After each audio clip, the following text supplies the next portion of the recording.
Please আপনারা শান্ত থাকুন, বিজেপির প্ররোচনায় পা দেবেন না।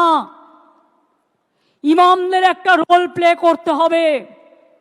আর আমি কিন্তু খুঁজে বের করব বর্ডার এরিয়ায় বিএসএফ কাকে কাকে হাত করেছে এবং কিছু বাচ্চা ছেলেকে 5,000-6,000 টাকার বিনিময়ে ইট ছুড়িয়েছে। এটাও কিন্তু আমি খুঁজে বের করব এবং তদন্ত করব ভালো করে। তদন্ত আমাদের চলছে।